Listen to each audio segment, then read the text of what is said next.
Welcome back to another episode of Sports and Nonsense Podcast, where we talk about sports and we're going to talk some nonsense today.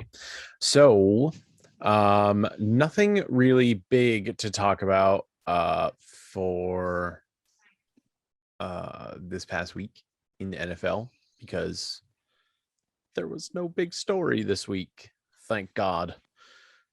So we didn't have to deal with another controversy in week 6. So, I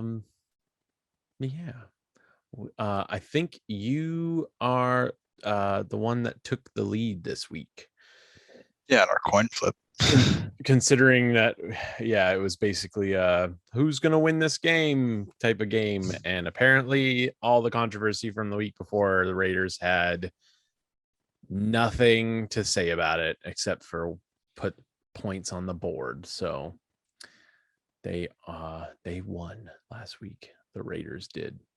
So it is currently in fantasy football bye week hell for week 7, where you have Buffalo, Dallas, Minnesota, Pittsburgh, the Chargers, and Jacksonville. No one's got anybody from Jacksonville on their roster, but I mean, everyone's got at least one of those other players from those other teams on their roster, whether it be Minnesota's wide receivers, Pittsburgh's wide receivers, Los Angeles is Chargers, everybody pretty much, and then Dallas is everybody, and Buffalo's almost everybody. Their running back core is not that great, but week 6 is in the board. And what do you think of your football team? Mine? Rich? Yeah. You mean mine in particular? Yes. Well, I described them last week, except now the train wreck is part of a nuclear waste dump. They're awful. It's just awful, and I they think they need to clean house. They're not good. Oh, they've won, I think, 17 games since 2017. It sounds right. I'll take your word for it. No, it is. No, it is right. I'm not saying I think. I'm saying like this is what how many they've won since 2017. They're awful. They need a whole, and then a couple other teams like they need a whole new everything. You can't fire the owner, but man, I wish you could. So some things we learned about each team this past week. The Bills are who we thought they were. Actually, that game on Monday night doesn't say anything about the Bills, but it does say something about Derrick Henry and how Derrick Henry just kind of somebody said that Derrick Henry is the created player that we all made in Madden. He is. Since week 1, if you take out week 1, he has had over 100 rushing yards in every single game except for week 1. Yeah. And he is a monster, and he just kind of puts the team on his back and just goes to work because he scored, I think, like 3 touchdowns again this past week out of the 4 touchdowns that they scored. If you drafted Derrick Henry in your fantasy, you're having a good time. Yeah, you're more than likely winning. So I didn't get the chance to draft. I had one chance to draft Derrick Henry, but I had the number 1 overall pick, so I picked a different running back. Didn't I mention that he might be worth a look at number 1? I was a coin flip between McCaffrey and Cook. And you can't go wrong with that either. I it might not have been you, but I was telling them they might not have had the number 1 pick, but I mentioned to somebody, I was like, yeah, it's worth taking Henry there. And they were like, no, he's not gonna have a good year. And I'm okay. My other 2 picks were back half of the first round. So I wasn't, he's gone dropping. By then. Yeah. He wasn't dropping. He's gone by then. Something we learned about the Sunday night football game is the Seahawks are nothing without Russell Wilson. No, they changed their name to the Seattle Wilsons. So the other games for the Raiders Broncos games, we learned that the Raiders don't care about the controversy that happened the week before. They're going to be the same team. Derek Carr threw for 341 yards and 2 touchdowns. So same team. Yeah. They're gonna just kind of I think they might actually ride that and say that we're better than that John, that whole than thing that than John Gruden. The Cardinals and Browns. we learned the Cardinals are still legit. Like they're the only undefeated team in the league. So, and they have, we were talking about the Bucks having an undefeated season. The Cardinals might have an undefeated season. Like they are a monster team, and they just picked up a tight end. I got to look at their schedule. They'll lose one. They just picked up Zach Ertz. But are they a team with Philadelphia? Are they a team though that could peak early and then blow out of steam? Maybe middle of the season. I don't see it happening, especially with the way that Watt's playing as well. Watt's good. Yeah, he is, and they're playing Houston this week, so little revenge game for JJ and DeAndre. That's good though. The Chargers and Ravens game. The thing that we learned about them, the Ravens are a legit threat for the Super Bowl, and the Chargers might be just a flash in the pan type of team. I think they're good. They're good, but if they play like they did, they're not winning the division, especially with Mahomes coming back. Everyone's entitled to a bad game. They're not going to win the Super Bowl, but I think they're a team on the rise. Vikings Panthers. I think the thing we learned about that game is that Sam Darnold, he's back to being Sam Darnold. He's back to seeing ghosts. Yeah, he's back to Sam Darnold. Because, I like it because he was. Yeah, they were a flash in the pan. They were good. He was good. Arizona's got. I'm sorry to cut you off. Arizona's got some decent games on their schedule. Mm-hmm. Sorry to cut you. I just had to look. But anyway, yeah, back to Sam Darnold. Back to Sam Darnold. Sam Darnold back to his ghost seeing ways. It's okay. He'll put up if you got him on your team. He's playing the Giants this week, so go ahead and start him. You put up a 40 burger for you. I went ahead and dropped him because I started Matt Ryan instead because he's playing Miami and he's got better weapons. So, Chiefs Washington. I think we learned that the Chiefs' woes at the beginning of the season are nothing to worry about because they broke off the rust. They're good. Yeah, they're going to be good. They're going to come back, and Patrick Mahomes is just going to do what he does. Rams Giants. I mean, we didn't really learn much about that game other than the fact that the Giants learned sucked. We learned that the Giants are exactly who we said they were. Yeah, and a dog. Oh my God, that scared the hell out of me. I was like, your books are moving behind you. It's time to move. Shadow. So, and then the Rams, obviously the Rams are still a legit threat for the Super Bowl too. Colts Texans. The thing we learned about that game is that the Colts, if they play a bad team, they can look really good.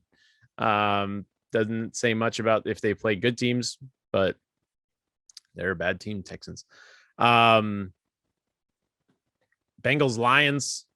I think the Bengals are pretty good. Pretty decent. The Bengals are a good team. I mean, they beat the Lions, but which isn't hard. Yeah, but Joe Burrow looks good. I think the one thing that we are learning about the Lions is that Jared Goff is not a good quarterback. He's not as good as when he was should have been. And when he was on the Rams, it wasn't about the quarterback; it was about the coaching staff and the team. Because when you swap the quarterbacks like they did, and we've talked about Matt Stafford being a top 10 quarterback and how he just needed to get out of Detroit, and he's out of Detroit, and look at him now, like he's like lacing the ball everywhere. Oh yeah, he played so well against us. They took him out. They took him out of the game. Packers Bears. Told him to sit. The one thing we learned about the Packers and the Bears is that Aaron Rodgers owns part of the Bears organization, apparently, and the fans. But he's still a dirtbag. It was funny though. That was pretty good. And then I guess the one thing we learned about the Dolphins Jaguars games is the Jaguars can only win in London. Yeah, because they cannot win on American soil, but they can in London. Disco Dancer gets his first win. Mm-hmm. And took him 6 weeks? Yeah, right. And then the last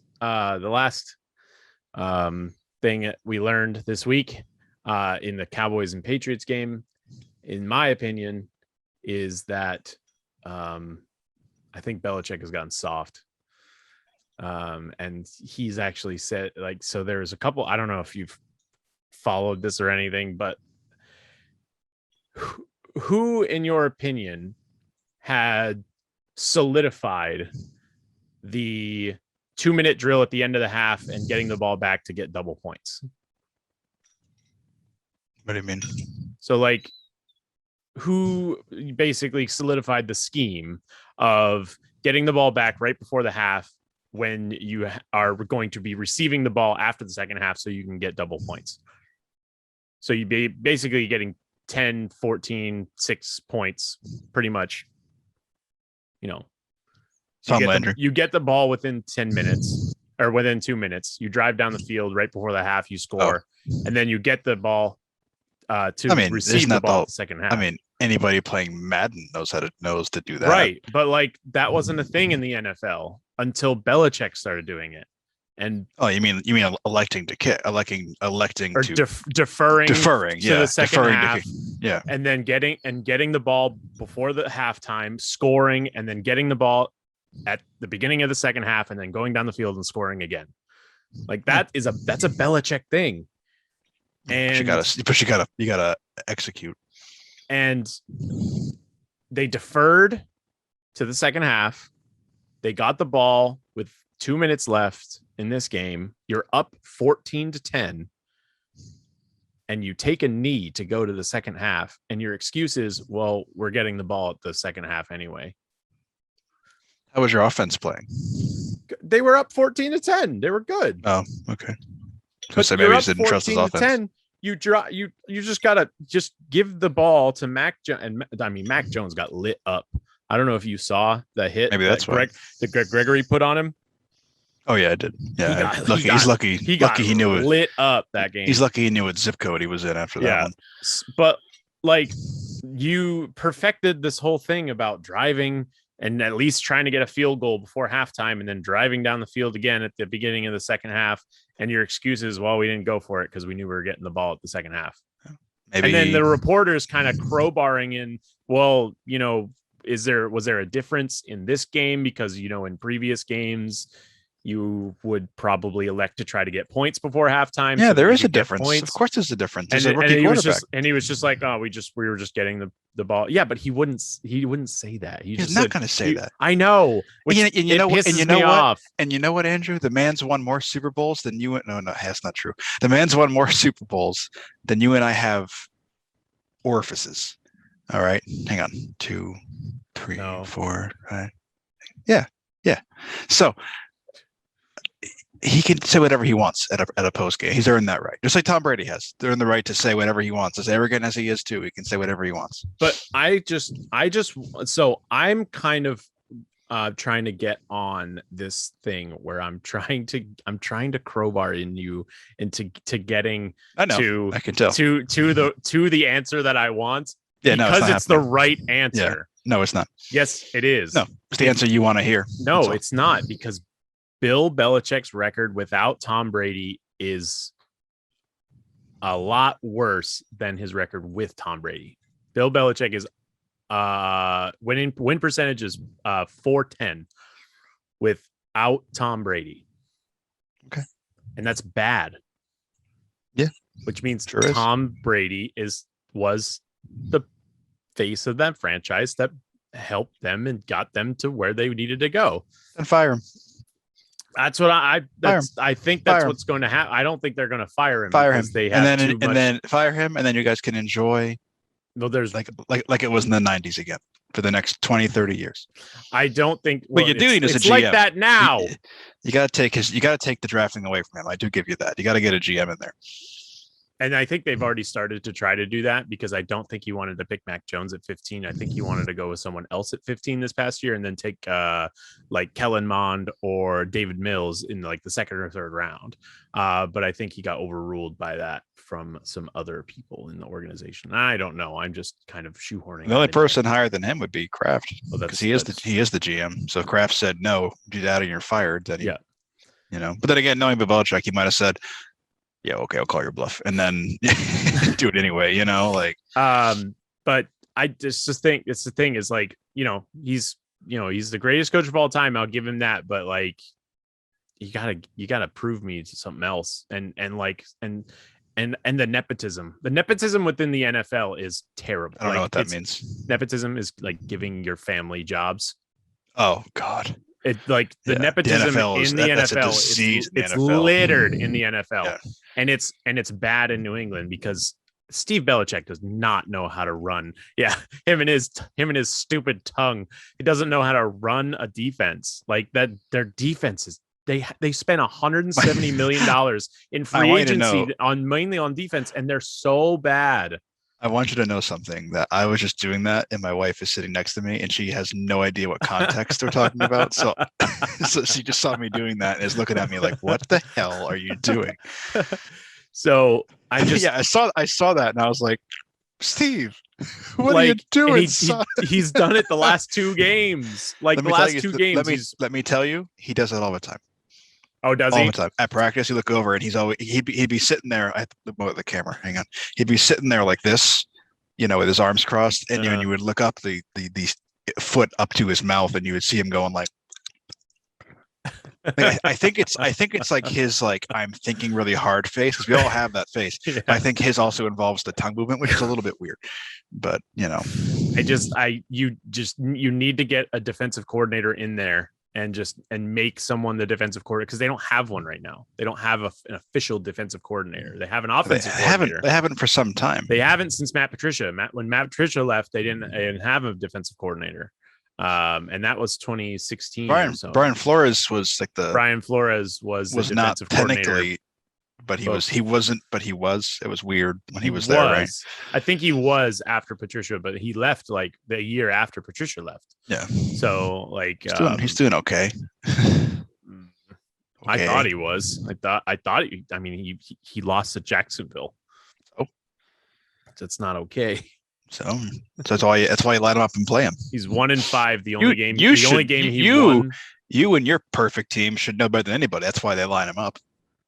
You know how many games you guys lost that you should have won? The Patriots? Yeah. 4. All 4 games we should have won. All 4 of those games. No, I'm not talking about this year. I'm talking about in general. Oh.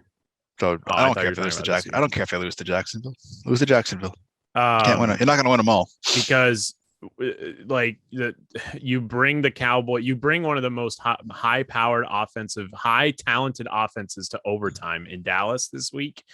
And Matt McCarthy just shits all over himself. Excuse my language, because that's how you win that game. Is you get Matt McCarthy to shit on himself. Isn't it Mike McCarthy? Mike McCarthy? Whatever. It's Mike McCarthy. Yeah. Whatever. You said it twice, and I was like, that is what he meant. Okay. Yeah, that's the only way you win that game, because the talent on the other team is a lot better than the talent that you have. So the only way that you're going to win that game is by having the other coach, who's a dimrod, to crap all over himself and trying to overthink sleepover with Jerry Jones. Yeah. And you almost get there, and you're too scared to go for it on 4th and 2, and you're too scared to go for it at the end of the half. And it's just, you have a rookie quarterback, yeah, and I understand you want to protect the quarterback, but I want to win games. And the Tampa Bay game, the Dallas game, and the Miami game were all winnable games, and they were all by 1 possession games, all 3 of them. The New Orleans game was out of reach, but the New Orleans game you should have won, because that's a crap team too, because you're going against crab legs Winston. There. You okay? No. Do you feel better now? I'm not okay. If you saw my TikTok I made earlier. Okay. I know I did. I commented on it.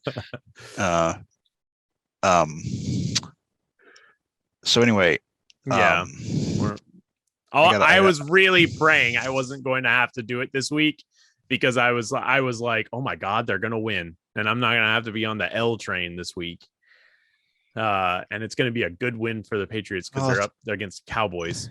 I'll tell you, it gets easier. That's okay.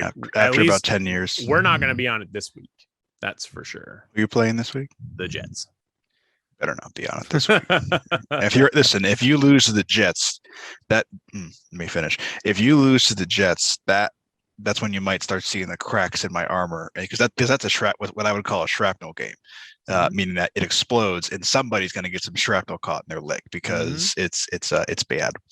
So if you lose the Jets, then you might start seeing some cracks in my armor where I go, maybe it's time to go, Bill. Maybe it's time to retire. And go to Florida. He's not gonna go join Brady and no, just go vacation, go golf.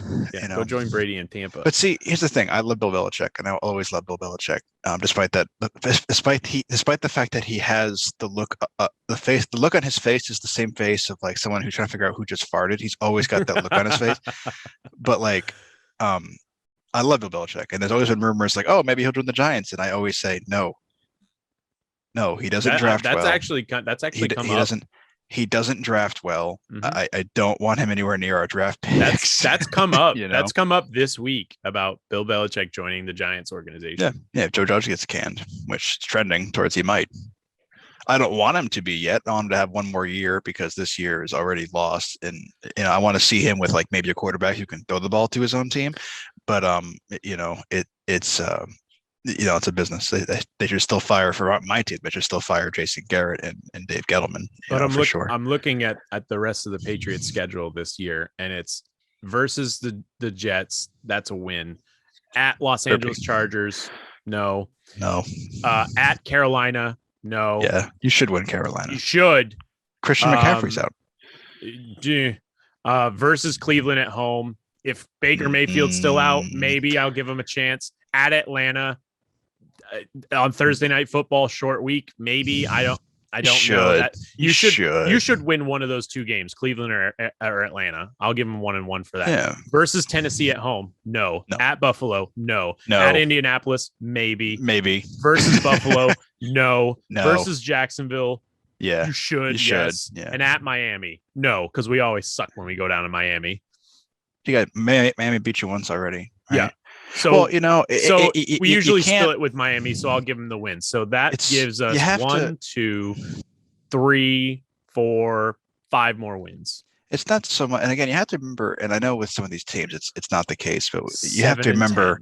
You have to remember, it's not so much who you play; it's when you play them. A lot of the times, I mean, what if you go against Buffalo the first time and they've lost their entire starting offensive line and Josh Allen? Is that still a loss? No. Again, a lot can happen. So I wouldn't sit here and say, oh, they're going to lose that game. It's 6 weeks out. But like, I mean, if it played them right now, yeah. But that's like with the Browns. If Mayfield's back, then it's a hard maybe. But didn't they just lose both their receivers and their running back? So if you played them this week, it might be a win. Who? The Browns. Yeah, that's what I mean. So, if Keenum's out and Hunt's out, or not Keenum, Mayfield, because Keenum's playing tonight. Yeah.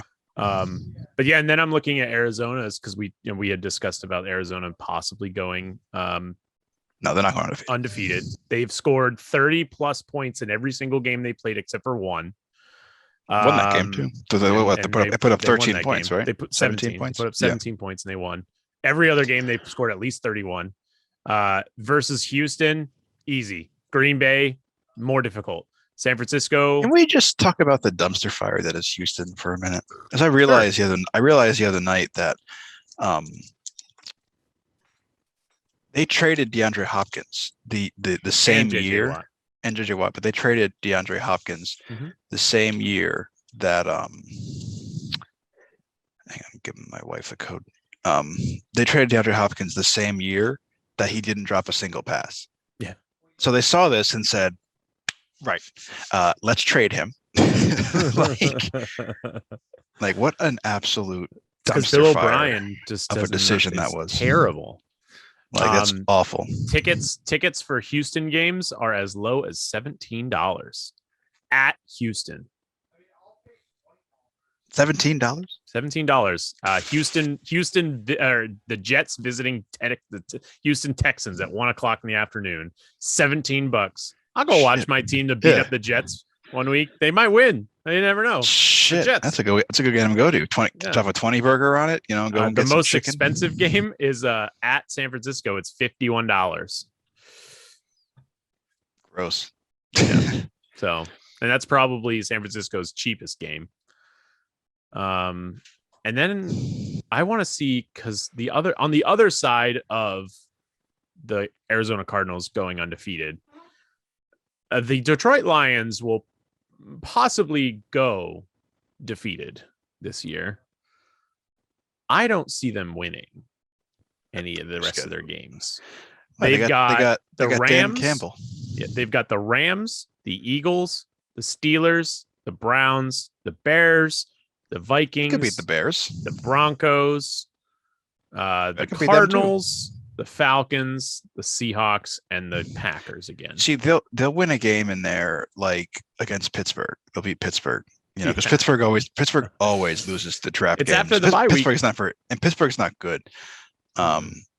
But they could beat Pittsburgh. They could beat the Eagles too. The Eagles aren't doing too good either. You know, they could beat the Eagles, the Steelers, the Broncos. There's plenty of time. They're not beating the Cardinals, but you know they have only scored over 17 points once, and it was against San Francisco, Week 1. Yeah, and the rest of the time they have not scored more than 17. Yeah, and they also did scored 17 3 times. So they hit 17, but they lost all 3 of them. Yeah. And they only lost one of them because what's his name kicked a 60 yard field. Justin Tucker kicked a 60 whatever yard field goal. You will not forget the Lord himself's name. So yeah, that is this week in the NFL. A nice little recap for you with a rant about New England and a sad man with his Giants squad. Tough out here, man. You were like your TikTok. It's hard being a Patriots fan right now, and I was just like, "F you, man."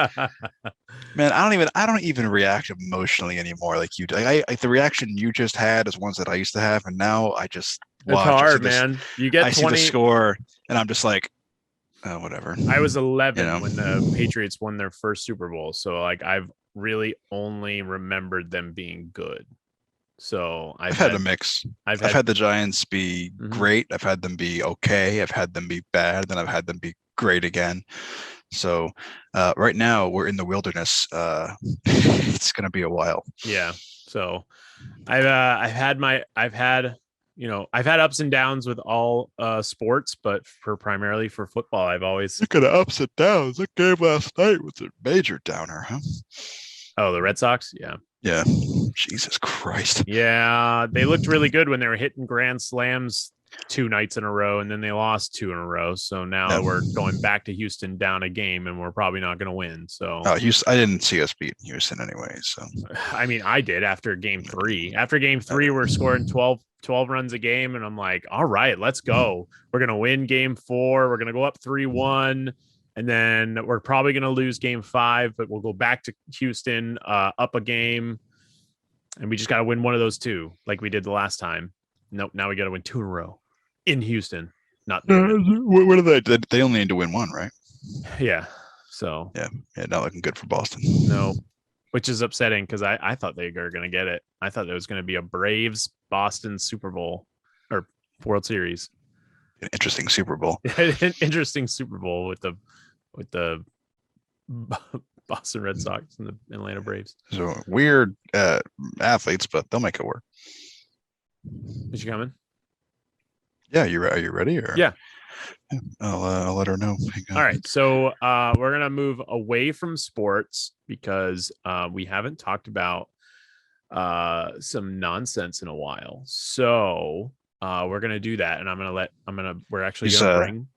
So we'll get to her thoughts when she gets here. But okay, we're gonna switch over to. So Rich has been playing some games recently. I haven't been able to do that because I've been in school, and I got an exam tomorrow. So I got my final room temperature. Keep it at a fever temperature, ideally. Yeah, I need a 93 or 94 to get an A. So not too bad. So yeah, I got Back for Blood. That's what I've been. I mean, her and I both been playing it, but she wants to talk about Far Cry. But yeah, of course we can. But so she's talking to me as well. But yeah, I've been playing Back for Blood with her. We've learned that if the zombie apocalypse was to actually happen, the only thing you need to do is give my wife a bat, and she'll start swinging like the Red Sox. She'll just start swinging that bat around like crazy. There was one point we were playing. We actually finished the campaign, and we were playing with one of my buddies, and I I died, so I was viewing her camera, and she was down, so whatever you would call that state where you're just down, you still have your weapon, and I'm just watching her in the camera, and she's laying down, and there's zombies just beating the shit out of her, and she's got this bat, she's just swinging swinging at all of them like crazy. There's like big zombies around, coming at her, and she's just running around with this bat swinging at the big ones. Like he doesn't give a shit. It's beautiful. And so it's just it's like the beta, just longer. So I still really like it. It's still stupid fun, but it's not like anything riveting. It's just stupid, mindless fun. Is there more campaigns, or is it just the one? Oh yeah, there's more. There's like 4 acts. So the one that we did in the beta where it ended with the bridge is possible now. Did they nerf it a little bit? I think so. Either we didn't have access to the easier difficulty, whichever. I don't know, but we were able to get through it pretty. It's not easy. Still, you still can't lollygag and bullshit, but like it's definitely more. We didn't die 600 times trying to do it. But there's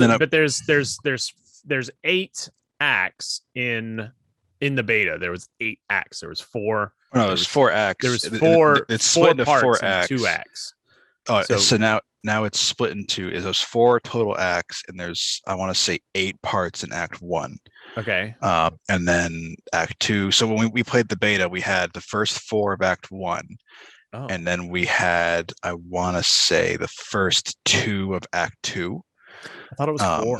I thought the beta was 4 and 4, but we only played through 2 of them because we kept dying. No, the beta only had 2. The beta only had the 2 acts, and it was a total of like 6 levels or 6.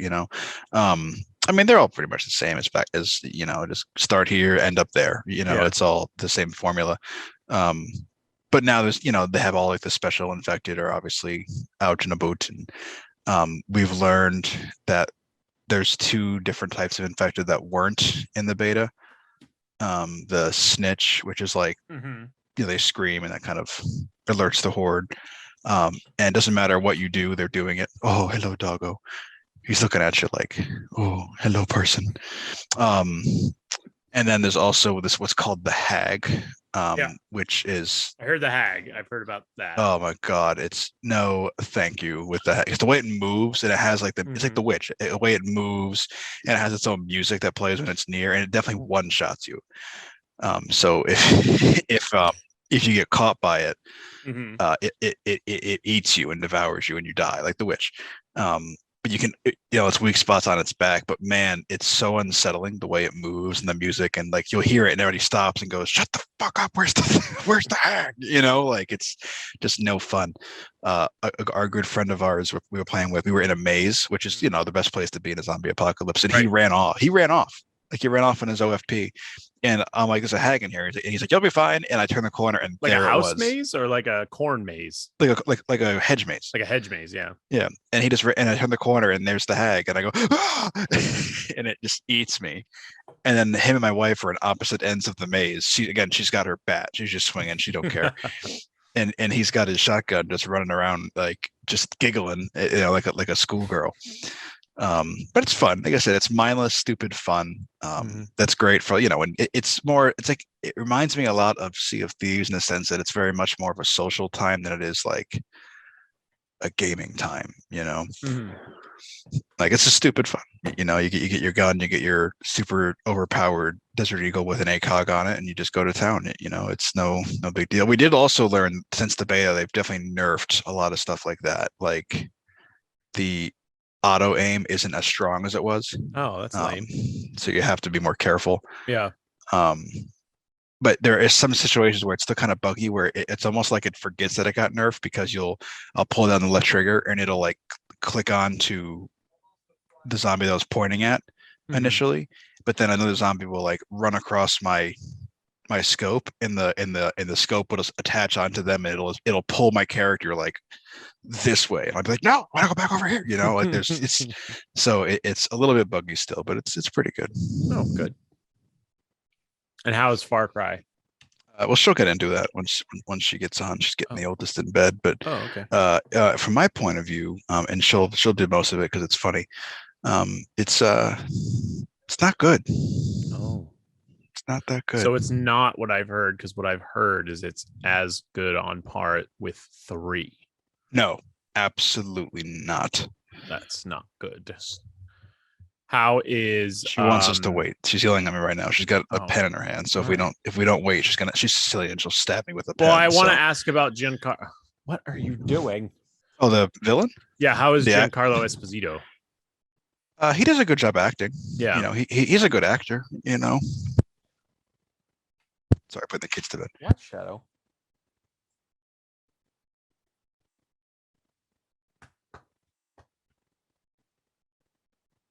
Sorry for the silence there. We got kids going to bed. He's a good actor. I mean, he plays the role well. He definitely, you know, got into the character, but and Sam will get more into like the villain. Is she playing or is she? No, she's watching. But she for preference, or I don't know, before this, she played Far Cry 5 with me, and that's still one of her most favorite games ever because she loved the characters in it. Like the villain is her favorite, like Joseph Seed. Well, you can play as the villain in the new one. I'll note the season pass, and I ain't paying $40 for that shit. No. It's so I think what happened for her is she came into it with high expectations and she got on the hype train, which is never a good idea. And I think she was disappointed. I mean, I wasn't too into it either. Don't get me wrong, but I think because like the other night we tried playing and she was just forcing it. She was like, "Okay, let's play," and you could just tell she just didn't really care, but she just wanted to so bad that she was like just shoving the square peg in that round hole. But yeah, I mean, it's just Far Cry 5, same gameplay, except they added RPG elements, which is stupid because it's Far Cry, and I hate that Ubisoft does that with everything now. It's like not everything needs a gear system and a loot system. Ubisoft, can we please just, you know, make something different? Like even Assassin's Creed Valhalla had that stupid like loot system and gear system, and I hate it. Like, can I just get the armor that you've decided is good armor and I'll wear it? You know, or you'll decide this armor sucks and I won't wear it. Or you know what? Even better, let's just put me on the same par with heavy or light armor. One impedes movement, one gives more mobility, leave it at that. You know what I mean? Like, you don't need to give me these shoes are level 3, and if you wear the shirt to match, you'll get a bonus. Let's say no, just let me wear what I want, Ubisoft, or don't give me the option at all if you're gonna make it like that, you know. She's entering her code now, so she should be with us shortly in theory, but she'll actually go more over the Far Cry aspects. But yeah, I'm asking paying back for Blood and Far Cry. That's really it. I mean, I did some Insurgency Sandstorm that came out, like that ultra realistic military sim.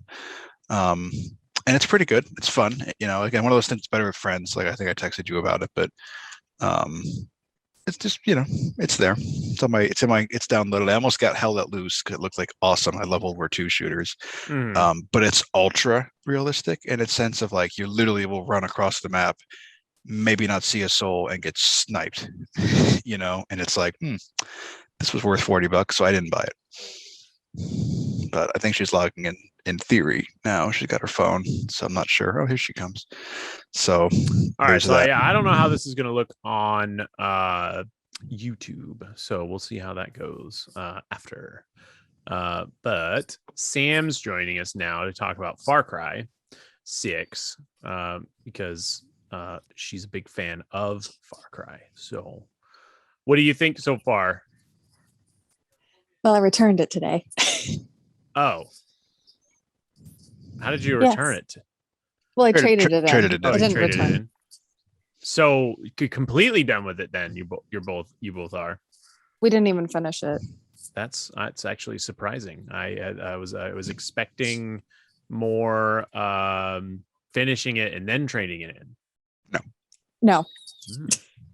No, it's too much to do. The place is too big. I'm like, and we just, like I said, I just couldn't give a shit less about it. It was that bad. Wow. Yeah. What were some of your biggest complaints with it? I honestly, I really don't know where to begin. It's a good start. Yeah. I mean, I do want to start by saying I do want to start by saying I by no means am a video game creator. So like I feel terrible bashing a game when I like Why? can't even fucking that's what this is all about. Just reviews. I understand that, but it's like, you know, at least these people can make a game, right? Like you guys bash the NFL, but at least they're professionals, right? Oh yeah, I mean, I can't play in the NFL. Like he tells me all the time when I bash Bill Belichick, he got more Super Bowls than you. Yeah, he does. Well, but guess what? I can be critical. He's got 7 more rings than you do and 6 more than I do. So moving. Oh, I don't know if you want to mention that, but okay. People are gonna be commenting. What? What? I don't know. It just, you know, you don't care about the characters, right? And I feel like a lot of the times in a video game that you want the character development, but they don't give you the opportunity to have character development because there's no fucking cutscenes. Hey, this is a children's platform. No, I don't care. I care. There's no cutscenes. J-Boss cares. Okay. Richard. I will say it has 1 negative critic review. What is that? And what is the review? Let's see. Who's the critic? Says VGC, whoever VGC is. Whoever they are, they gave it a 40. If you're interested in another Far Cry game that does the Far Cry stuff the way that it's been doing for 10 years, you'll probably have a good time. But if you've already hit your limit with this kind of game, Far Cry 6 is the new NE Plus Ultra of why open world game design is so badly in need of a revolution. So the map is huge, okay? And it's beautiful. Mm-hmm.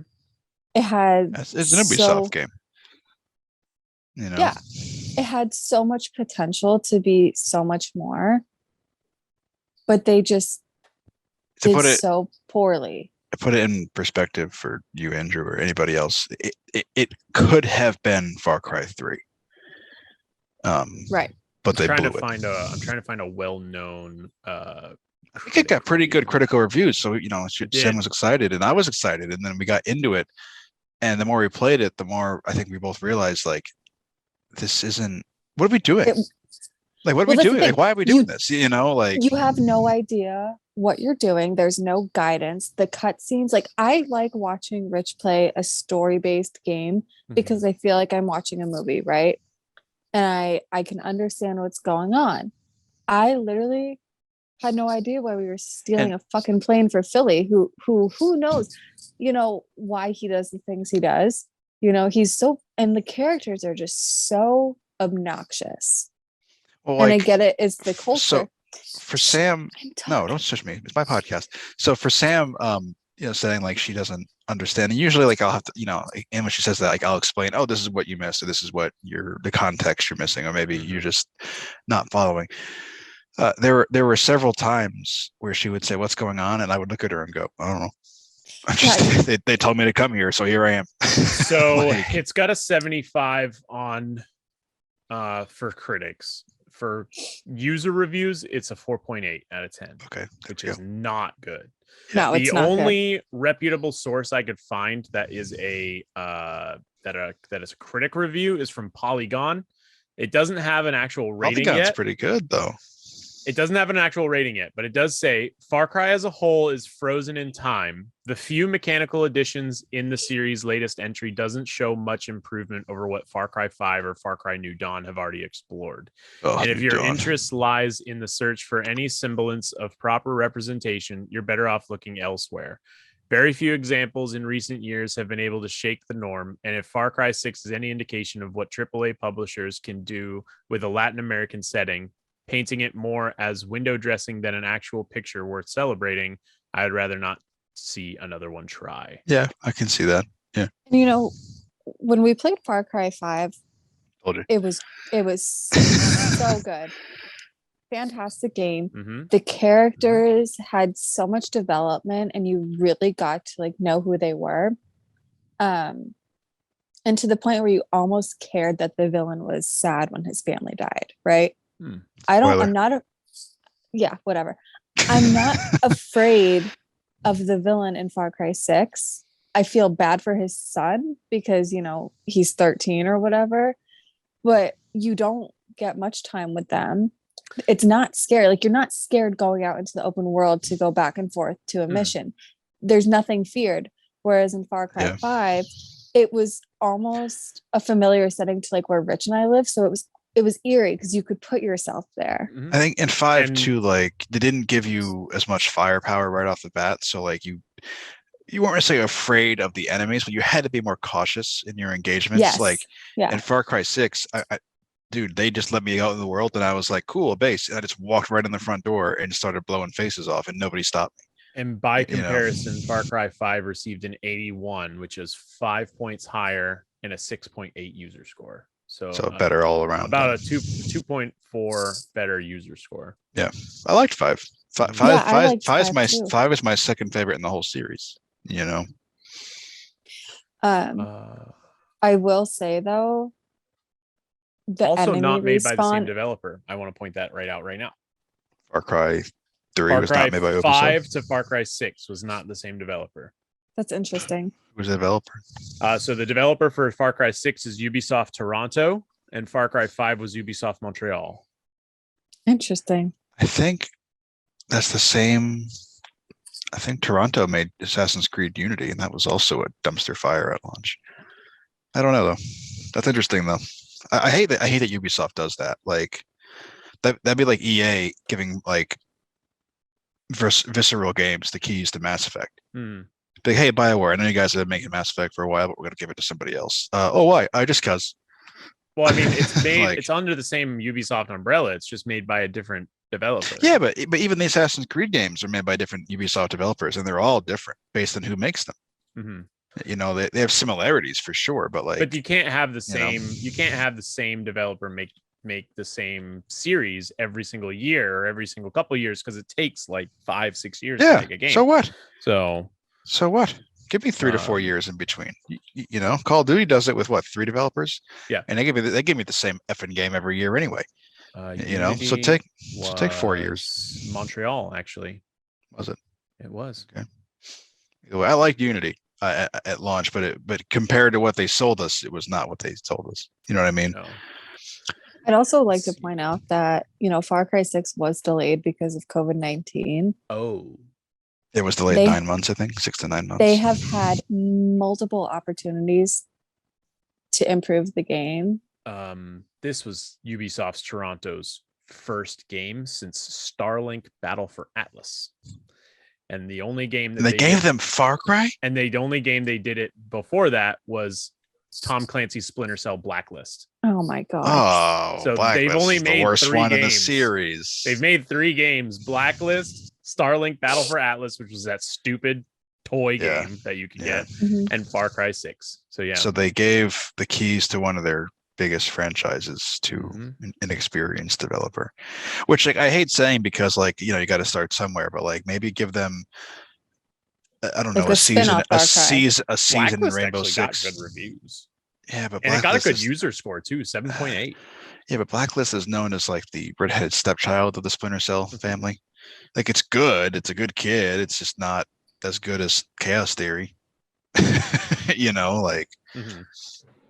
Like I said, I think what original reviewer said, pulled true for me is I'm tired of the Far Cry formula. I just couldn't do it anymore. They even had this. They've had the exact same destination logo for the past 3 years, or 3 Far Cries, a little yellow triangle or yellow square. Which again, it's something stupid to complain about, but it's you just make it red or something, just something different. Make it a little different. I guess, don't get me wrong. If you had never played a Far Cry game a day in your life, it's fun, I'm sure. But but considering this is my 6th one or 7th one, because New Dawn I guess counts. My 7th one, it sucks. Ubisoft Montreal has had a lot of games. So Montreal's, I think Montreal's their flagship studio. Their best game that they've ever made is Splinter Cell Chaos Theory. Told you. Yeah. Yep. You mentioned Chaos Theory to Corey Laro, and that guy's pants fly across the country, like just off his This feet is the go. developer that made Far Cry 3, Far Cry 5, Assassin's Creed Valhalla. They made Origins, Assassin's Creed Watch Dogs 2, For Honor. They're the flagships. They're the flagship. Montreal, I think, is the flagship Ubisoft developer. And somebody and out there 2 negative reviews, and somebody out there is making Skull and Bones. Mm-hmm. But no, give us an Avatar game, you dense walnut. Like, come on, give me Skull and Bones. It's just so disappointing after like such a terrible year in the video game industry and everything being delayed, that a game that they could have improved because it was delayed is absolute. Well, you imagine what we could have gotten 6 months ago. Mm-hmm. Cyberpunk levels are broken. It honestly seems like they didn't do anything to improve it. I would love to have seen what it looked like 6 months ago. I wish they'd give us like a director's cut. Like, this is what it looked like when we delayed it. The only 2 bad games that Ubisoft Montreal's put out. I'm sorry, I'm on this because I'm just clicking. Okay. I'm in the wormhole of Metacritic now. The only 2 bad games the only 2 bad games that Ubisoft Montreal put out is Far Cry Vengeance for the Wii and TMNT for the PSP. Oh, I remember that. Both of those came out in like 2006, 2007. Oh, I remember that game. I had that game on the PSP. Oh, gross. I thought that was funny. Ubisoft. Good old Ubisoft. Or Ubisoft, however you say it. Ubisoft, however you say it. I mean, they put out good games. Their average career score is 74. Yeah, they have. That's the thing. That's above Ubisoft. Ubisoft is great at handing. Again, Ubisoft is great at giving out those room temperature games. It's exactly the way to say it. You'll get a game from Ubisoft and they'll say, "Oh, how was it?" You'll go, "Oh, it's good," but you never play it again. You play it one time, and then you trade it in, or you put it on your shelf. Like Valhalla. I finished Valhalla. I've never even considered playing it again, unless it's like Chaos Theory. And then you play it all the time. Chaos Theory, I think, Chaos Theory I played several times, but that was also younger back then. I bet Chaos Theory is a game that you remember it more fondly than it actually is. Mm-hmm. Like if you go back and play it now, you're like, oh, this game sucks because it's the graphics are just not good. Well, and it's just the gameplay mechanics. The same thing with like the God of War trilogy, right? So if you go back in time and you play God of War like 2 now, dude, I gonna be like, that game. Like, me too. I go back and play shit out of it. I'll play it now. Like I was playing God of War 1 the other day. I was just like, I love this game. Like, this game's so good. Then what I was gonna say is that if you go back and play the trilogy minus 3, because I think 3 is still one of the better ones. I think 2, 3, 1 is the order, but because 2 is really fucking good. You go back and you play it and you go, this kind of blows. Mm-hmm. Especially when you compare it to like the modern God of War we got a couple of years ago. Mm-hmm. But like great game. But like, man, like it happened to me with Knights of the Old Republic. I was playing it months ago, and I hadn't played it for a couple months, a couple of years, and I popped it in, and I was like, this memory I had was like, oh yeah, you get to build your lightsaber, you go to the cave, and you pick out your crystal, and then I played it, and I was very rudely reminded that no, you just answer a bunch of questions, and the Jedi Master goes, oh, you should get blue. Here's a blue one, and you're like, thanks, and then you put it together, and that's it. But my memory was like, oh, you do all this cool stuff, and then you do it, and it's like, nope, it's just, I'm going to get a red one anyway, but thanks. Like, Sam, why are you messaging me on Samsung's website saying that you're my virtual TV assistant? I'm not. I got an ad that popped up. You got something you're trying to tell chat me? Thing. Hey there, I'm Sam. I'm your virtual TV assistant. It's just, thanks. I don't know. Second job. I was really hoping that it would be like a slow burn kind of thing, like Days Gone or Red Dead Redemption. Yeah, that's why we pushed. Do that. We pushed through it a little bit. Like, even yesterday, I was like, oh, maybe it'll be like Days Gone. Let's get to at least the other areas and see. We got to the second territory, and then we met, El Tigre. They were the legends of 67. The legends. And I hated them all. I was like, wow, I really just can't watch this anymore. Like I told Rich, I was like, I would rather go outside with a pair of scissors and individually cut each blade of grass than play this game. Like I just didn't understand. Like every time everything's on the L train this week. Every time, oh God, Joe Buck's on my TV. Yeah. Every time I've watched a trailer for that game, like I never got a handle on who my character was. So I was like, am I playing as the dictator? Well, that's because they have, that would have been interesting, but that's because they have two. You can play as Danny the guy or Danny the girl. So I think they were afraid if they put one in like the marketing, then you would have half the universe would be like, why can't you play as a female? They did the same. They did the same thing with Assassin's Creed Odyssey, where they were like, you can choose the guy or you can choose the girl. But Assassin's Creed is always marketed around the assassin. Far Cry has been marketed around the villain for the past like 4 Far Cries. Right, but at least I knew when Far Cry 5 was releasing, I knew I played as a sheriff's deputy in the little town of Montana. All I got from Far Cry 6 is that there's a revolution happening in a South American country, and the dictator Giancarlo Esposito, you know what, is trying to get overthrown. And I'm like, do I play as one of the guys that I thought you played as his kid. Dictator? Do I play as the kid? Yeah. Do I play as the bodyguard? Do I play as one of the revolutionary people? I was like, I don't know who I play as. I thought you were gonna play as like the kid, but like older, like so like the cutscenes you saw in the trailers were him younger, and then you played as his older self. I figured those cutscenes you were seeing were gonna be like flashbacks, but here's the thing too, like, when you're playing it, there's supposedly you're in this revolution. They use the term guerrilla as often as they can. I've never heard people say guerrilla so much, and they love it. Like, guerrillas, and it's like, we get it. We're rebels, okay? Like, listen, I don't care who you are, right? Terrorists don't call themselves terrorists. They call themselves freedom fighters, okay? You don't remember living in 2014 then. Like, people talking like about everybody. Guerrillas. I know. I was around that, and that's when everything went downhill. But like, they use the term, like, the game just tries so hard to remind you, like, remember the revolution we're having, because there's nothing happening.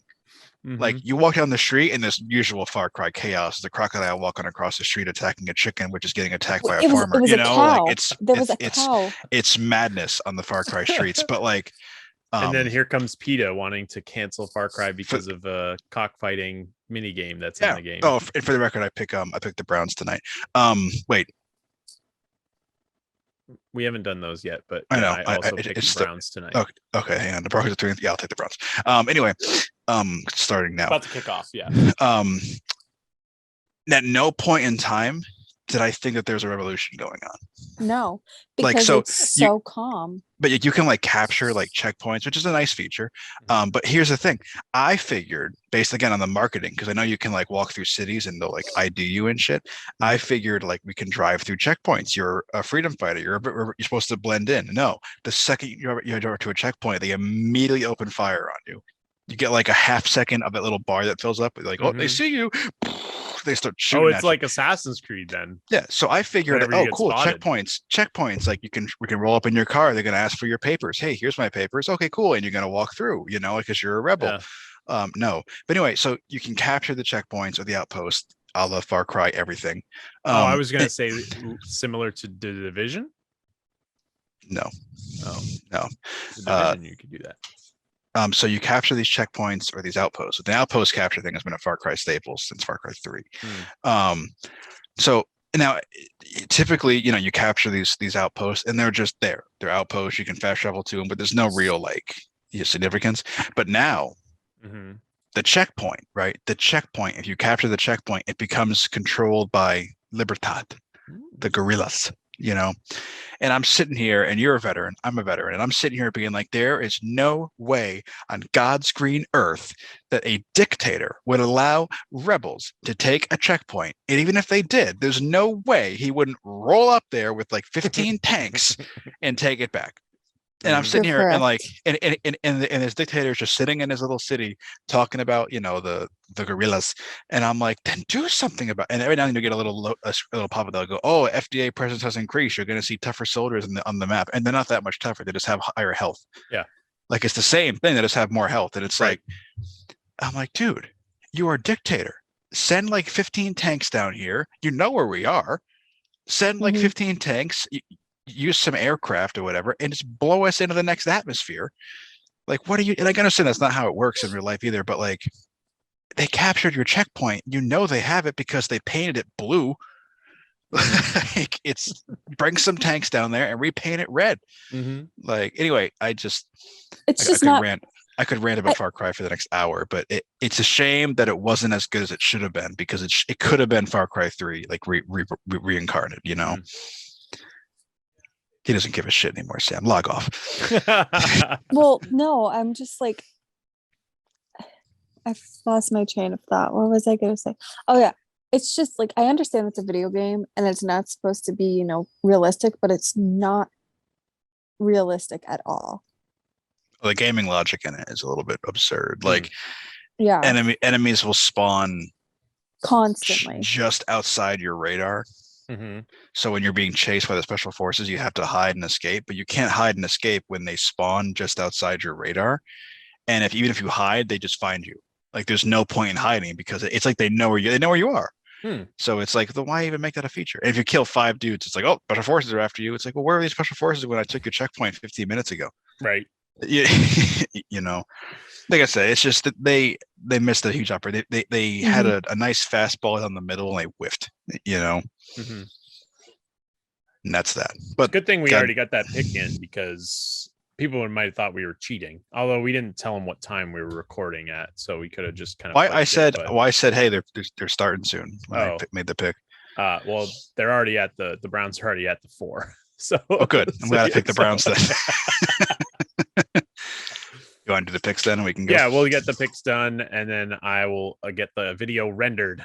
And then, all right, cool. So Thursday night we've already picked Cleveland, both of us. Sunday 1:00 games, because there is no London game this week, thank God. Although I did like the London game, because it did give me a full day of football to listen to on my phone. And the Browns scored. Let's see. So 1:00 games. Carolina's at the Giants. Carolina. I've also got Carolina. That's a no-brainer. New York Jets are at New England.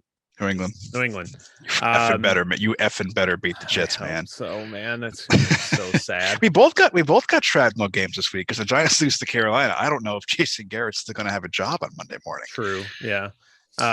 Kansas City is at Tennessee. Ooh. At Tennessee? I know. That's a tough one. I know. Tennessee just had a great win. I know. Too. And this, like, I made this pick and I'm like, I'm going with Tennessee, I think. All right, I'm going Kansas City then. Okay, I'm going Tennessee. That's a coin flip on the opposite end of last week. Last week it was two shitty Tennessee's teams. Tennessee's only got is Derrick Henry. That's the only thing that they've got going. Yeah, but can you stop him? Nah, that's the thing. Yeah, can you stop him? Washington is that's a coin flip for a good team though, at least, you know. Yeah. Washington is at Green Bay. Green Bay. I got Green Bay. Atlanta's at Miami. Atlanta's at Miami. Miami just lost to Jacksonville in London. Yes. I'm gonna go with Atlanta. I'm going to Atlanta because he just came off bye. Cincinnati is at Baltimore in a good NFC North competition. NFC East. And AFC North. Detroit's at the Rams. Philadelphia's at Las Vegas. Philly. Vegas. Houston is wait. Yeah, no, I'll stick with Philly. Okay. Houston I'm not happy about it anymore, but I'm not going to go back because then it'll seem like I'm doing it on purpose. No, I'll stick with Philly. I'm not happy, but I'll stick with Philly. Houston's at Arizona. Arizona. Chicago is at Tampa. Tampa. Hopefully we won't get another 5-down game. Tampa. Indianapolis is at San Francisco. Hey, good one.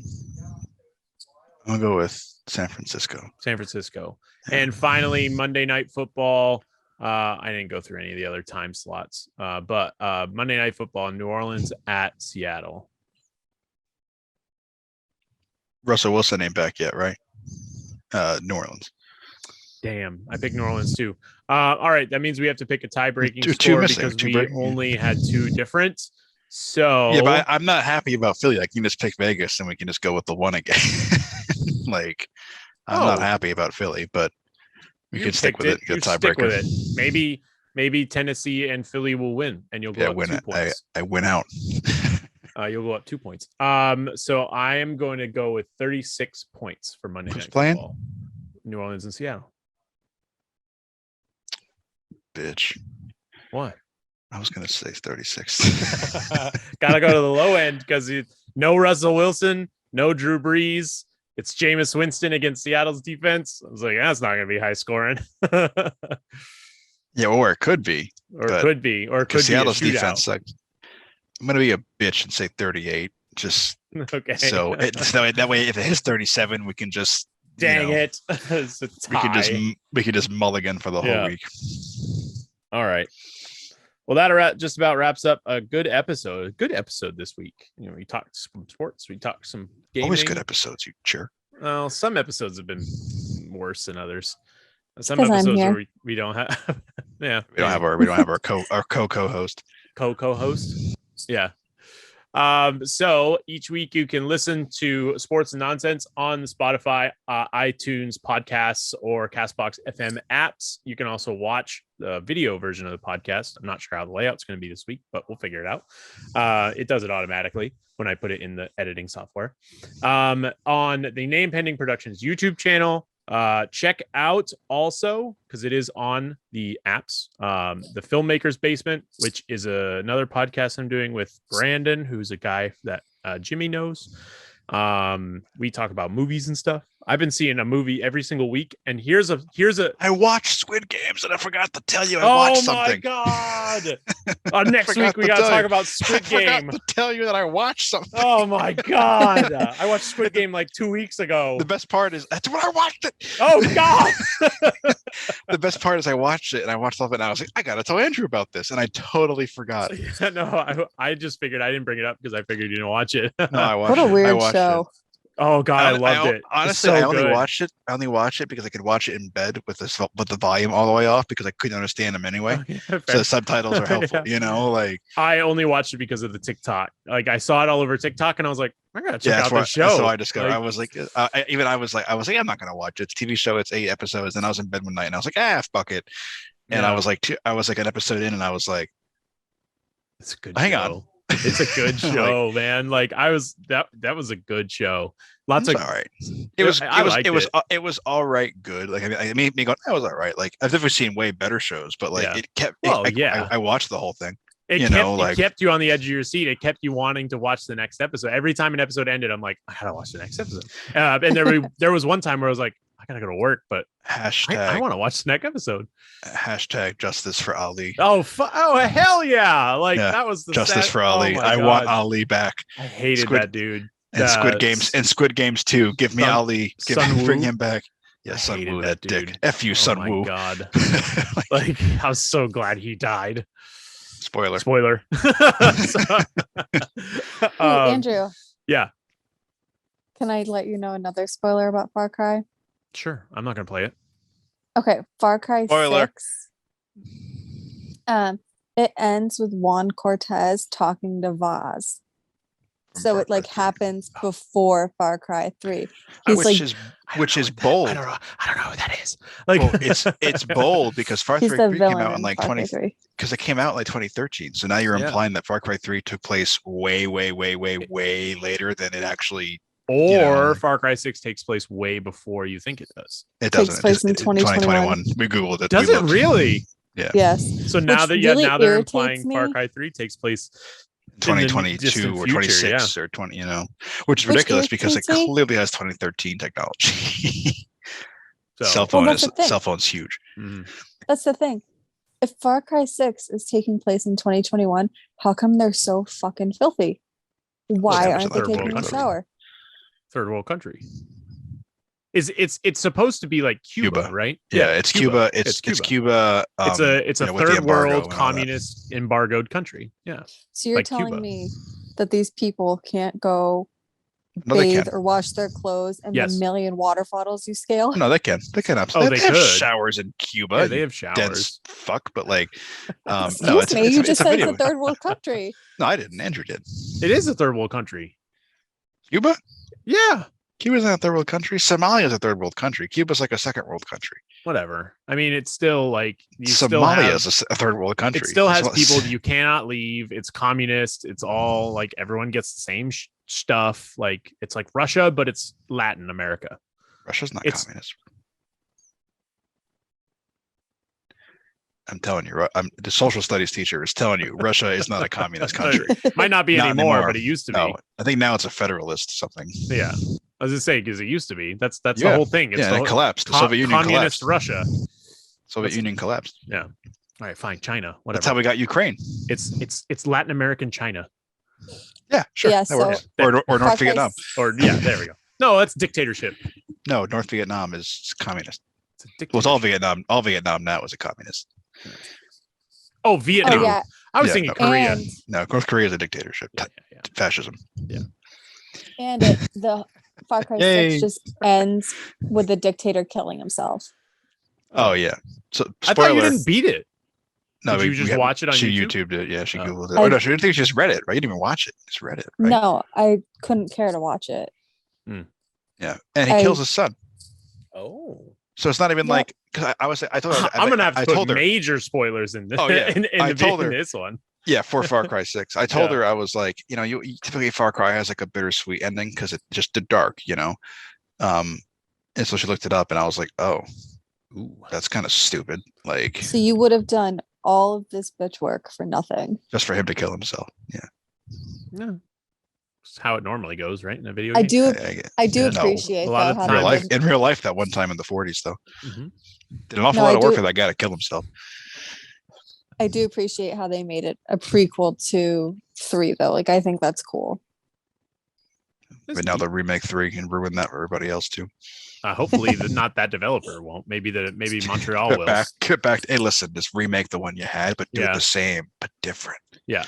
Just remaster it. Don't remake it. Yeah, just give me the same game. Just make it prettier. I'd be Yeah. cool with that. I would Yeah. play that again. All right. So major spoilers. I'll make sure you put yeah. that in the title, like will. major, like in all capitals. Major Yeah. spoilers for Far Cry 6. I'll put that And in the title. the worst part is there's no timestamp, so you're just gonna have to eyeball it when you're Mhm. listening to. So I already did my outro. And we're running up against the clock now. So, yeah. Well, I mean, we got 6 minutes, but I've already done the outro. And I was gonna put a little, like a little shameless plug for something that we're not sponsored by. But if you don't have an AMC stub subscription, if you have an AMC near you, go get an AMC stub subscription. Because I go see like one movie every single week for the podcast that I do, and I pay nothing. I pay $25 a month. That's not a lie. I do pay money, but it's $25 a month, and I go see a movie every single week for free. I mean, yeah, it's the same as Game Pass. I pay $15 a month, and I got Back 4 Blood for free, even though I still pay $15 a month. The same idea. Yeah. It's very similar concept to Movie Pass, except it's $15 more a month. It's not $10 a month. It's not going to get tanked. yeah. It's not gonna go anywhere. It's not going anywhere. So That was all a right. disaster. We will see you all next week when we talk week 7. So week 7 will be wrapping up Monday night. I'll keep the L train up. For you, maybe. Hopefully not for me. So yeah. All right. Bye.